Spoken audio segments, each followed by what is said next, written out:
मौर्य, उनका भाई सचिन। क्या चाहते हैं?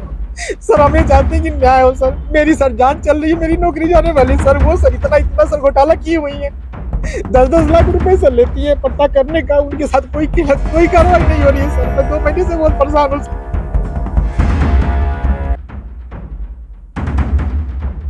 उसने शादी के बंधन को ध्यान से सुना होता, उसने उन 7 फेरों के वचन निभाए होते, उसने बेचारे पति को पति समझा होता, तो आज वो भारत की जमीन पर सुर्खियों में न होती। कहते हैं कि हिंदू धर्म में शादी एक पवित्र बंधन है जो न सिर्फ 2 लोगों का मिलन होता है बल्कि ये जिम्मेदारी निभाना भी सिखाता है। हिंदू धर्म के विवाह संस्कारों में 7 की संख्या का विशेष महत्व होता है, जैसे 7 फेरे, 7 शब्द, 7 जन्म।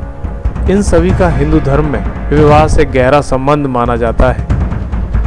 शादी में 7 फेरे ही क्यों लिए जाते हैं? इन 7 फेरों का क्या महत्व है? दरअसल हिंदू धर्म में 7 को 7 जन्मों का बंधन माना जाता है। मान्यता के अनुसार शादी एक पवित्र बंधन है जो न सिर्फ 2 लोगों का मिलन होता है बल्कि ये जिम्मेदारी निभाना भी सिखाता है। हिंदू धर्म के विवाह संस्कारों में 7 की संख्या का बहुत महत्व होता है। वैसे भी परंपराओं के अनुसार माना जाता है कि दूल्हा दुल्हन गठबंधन में बंधने के बाद अग्नि को साक्षी मानकर 7 फेरे लेते हैं और 3 फेरों में दुल्हन आगे रहती है और 4 फेरों में दूल्हा आगे रहता है। दूल्हा दुल्हन एक दूसरे को 7 वचन देते हैं जो एक दूसरे को पूरी तरह अपनाने और 7 जन्मों तक उनका साथ निभाने का प्रतीक होते हैं। लेकिन आज की दौड़ती भागती जिंदगी में पता नहीं उन 7 बंधन को किस चौराहे पर खड़ा कर दिया है। दरअसल ये घटना उत्तर प्रदेश के बरेली में तैनात महिला एसडीएम और उनके प्रेमी पर धूमनगंज निवासी आलोक ने हत्या की साजिश रचने का आरोप लगाया है। पति ने इसकी शिकायत उत्तर प्रदेश सरकार से की है। आइए हम आपको बताते हैं कि आलोक और ज्योति की पूरी कहानी।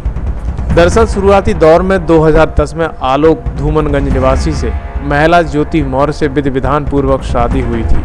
उस दौरान पति चतुर्थ श्रेणी कर्मचारी में चयन हो गया था। पत्नी की काबिलियत के बाद पति को लगने लगा कि पत्नी बहुत ही होशियार हैं और पढ़ने लिखने में काबिल। वो पत्नी के लिए परिवार से लड़ गया और पत्नी को पढ़ाने के लिए निकल पड़ा। चतुर्थ श्रेणी में कर्मचारी बनने के बाद उसने पूरे शहर का कचरा अपने सर पर ढोया। पत्नी की ख्वाहिशों को पूरा करने पर आमादा था, उसके लिए हर कुछ करने का प्रयास किया था। बताया जाता है कि ज्योति मौर्य बचपन से ही पढ़ने में बहुत अव्वल थी, लेकिन उनके परिवार की आर्थिक स्थिति ठीक न होने के कारण पढ़ नहीं सकी। लेकिन ज्योति को पढ़ाने के लिए उनकी सारी जिज्ञासा उनके पति आलोक ने पूरी की। आलोक चतुर्थ श्रेणी का कर्मचारी तो था, लेकिन उसे नहीं पता था कि वो अपनी भाग्य की लकीरों को मिटाने का काम कर रहा था और उसने पूरी जद्दोजहद के साथ अपनी पत्नी को पढ़ा लिखा कर 2015 में एसडीएम बना। दरअसल आलोक ने बताया कि ज्योति के साथ 2010 में शादी हुई थी। 2009 में आलोक का चयन पंचायती राज विभाग में चतुर्थ श्रेणी कर्मचारी के रूप में हुआ था। उसने पढ़ाई लिखाई के लिए ज्योति को कोचिंग कराई और 2015 में ज्योति का चयन लोक सेवा आयोग में 3री रैंक पर हो गया। इस सिलेक्शन के बाद परिवार के लोग बहुत खुश थे और 2015 में ज्योति के जुड़वा बच्चे पैदा हुए और 2020 तक सब कुछ ठीक ठाक चल रहा था। लेकिन इसी के बाद एंट्री होती है वो यानी तीसरा व्यक्ति जो कि आलोक की जिंदगी में भूचाल ला देता है। आलोक ने बताया कि 2020 में ज्योति की जान पहचान गाजियाबाद में तैनात जिला कमांडेंट होमगार्ड से हुई। दोनों की बातचीत एक आधिकारिक तौर पर होने लगी। आलोक बेखबर था कि अंदर अंदर कुछ और चल रहा था। वहीं आलोक बताते हैं कि 2020 में ज्योति एक बार मोबाइल में फेसबुक लॉगिन करके भूल गई। इस दौरान उनके पति ने अश्लील चैटें देखी तो उसका माथा ठनक गया और विरोध किया तो लड़ने झगड़ने लगी और जेल भेजने की धमकी देने लगी, क्योंकि उसके पास पावर थी, क्योंकि उसके पास पैसा था, क्योंकि उसके पास सपोर्ट था। आलोक बेबस था, आलोक बेसहारा था, आलोक परिवार से भी मारा था क्योंकि उसने अपनी पत्नी के लिए सब कुछ कर दिया था। सोचा था कि जिंदगी में कुछ बड़ा होगा, लेकिन इतना बड़ा हुआ उसका अंदाजा भी नहीं था। फिर क्या था, 22 दिसंबर 2022 को आलोक ने दोनों को होटल मैरियट लखनऊ में रंगे हाथ पकड़ लिया। वो सफाई देने, लेकिन सफाई लायक कुछ नहीं बचा था। जब आलोक ने इसका विरोध किया तो दोनों ने मिलकर उस पर जानलेवा हमला भी किया। वहीं पति आलोक का कहना है कि 1 सप्ताह पहले मुझे फोन आया कि वो मर्जी से तलाक दे दे, नहीं तो जान से मार देंगे। आलोक ने होमगार्ड मुख्यालय में शिकायत दर्ज कराई है। उसने लिखा है कि उसकी पत्नी ज्योति का गाजियाबाद के होमगार्ड कमांडेंट के ऊपर अफेयर चल रहा है। दोनों उनकी हत्या करने की साजिश रच रहे हैं। इससे कुछ व्हाट्सएप चैटें भी उन्होंने होमगार्ड अधिकारियों को दी। बरेली के सेमीखेड़ा स्थित शुगर मिल में जीएम के पद पर तैनात ज्योति ने अपने ऊपर लगे सभी आरोपों को बेबुनियाद बताया है। कहा है कि उनके पति उनका व्हाट्सएप हैक करके उनकी सभी चैट वायरल की है। वहीं उसने आरोप लगाया है कि मेरे पति आलोक ने मुझसे 50 लाख रुपए और एक कार दहेज में मांगी थी। इसके एवज में मैंने 4 लोगों के खिलाफ मुकदमा दर्ज कराया है। मैं उससे तलाक चाहती हूँ। लेकिन देखिएगा, विडंबना भी देखिएगा उस भारत की कि 13 साल बाद एक पत्नी अपने पति पर 50 लाख रुपए और दहेज लेने का आरोप लगाती है। कितना सही है, कितना बेबुनियाद है, ये तो न्यायिक प्रक्रिया के ऊपर डिपेंड। 2009 में सर पंचायती राज विभाग में सेलेक्ट हुआ प्रतापगढ़ में सर।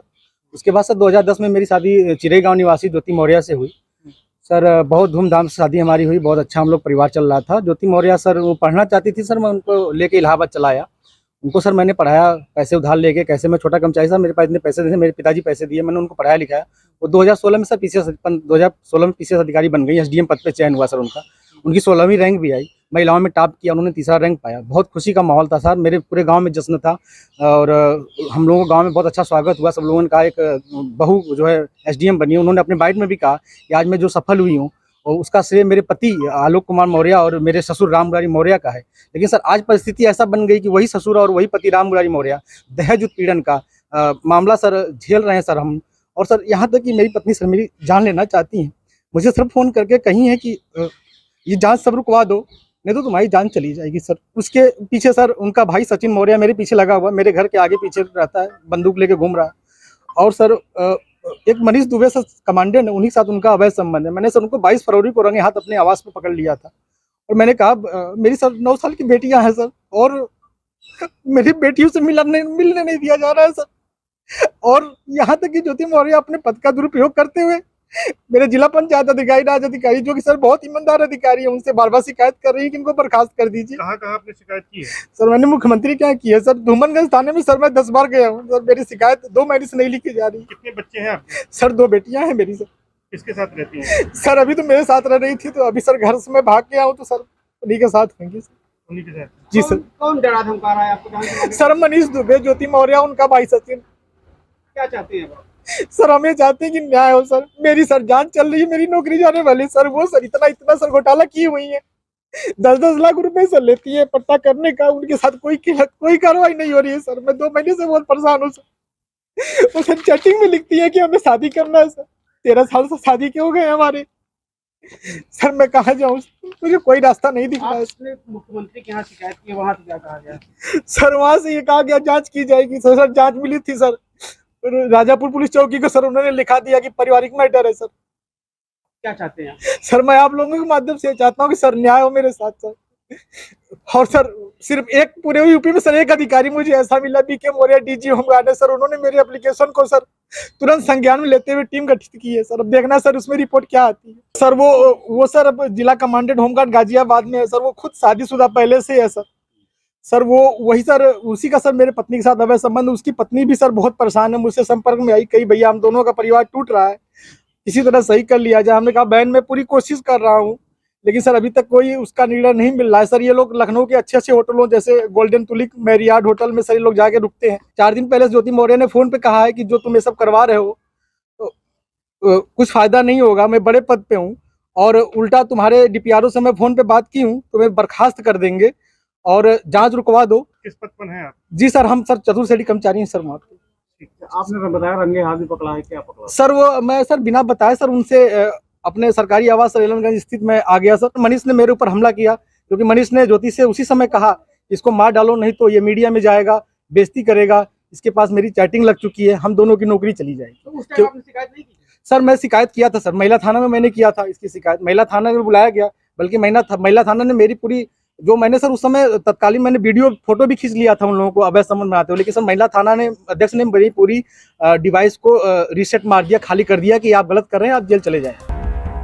लेकिन देखने वाली बात ये होगी कि आलोक को न्याय मिलेगा या, क्योंकि जिस आलोक ने एसडीएम बनने के लिए क्योंकि जिस आलोक ने उसे एसडीएम बनाने के लिए अपने पूरे परिवार को त्याग दिया, जिसने अपनी खुशी को न्यौछावर कर दिया, जिसने अपने आप को पूरे शहर का बोझ ढोने के लिए मजबूर कर दिया, लेकिन उसे एसडीएम बना दिया, लेकिन वो बेवफा निकली। काश उस ज्योति ने अग्नि को साक्षी मानकर 7 फेरों का धर्म निभाया हो। काश उस बेबस पति की मजबूरी को समझा हो। काश वो अय्याश न हुई होती तो अन्य बेटियों की पढ़ाई लिखाई पर भी उसका असर नहीं होता। एक विश्वास के साथ बंधन निभाया होता तो आज वो सुर्खियों में नहीं होती। लेकिन इस खबर पर आपकी क्या राय है? क्या ज्योति ने आलोक के साथ किया सही है या गलत? खबर एक्सपर्ट के कमेंट में जरूर लिखें और इस पर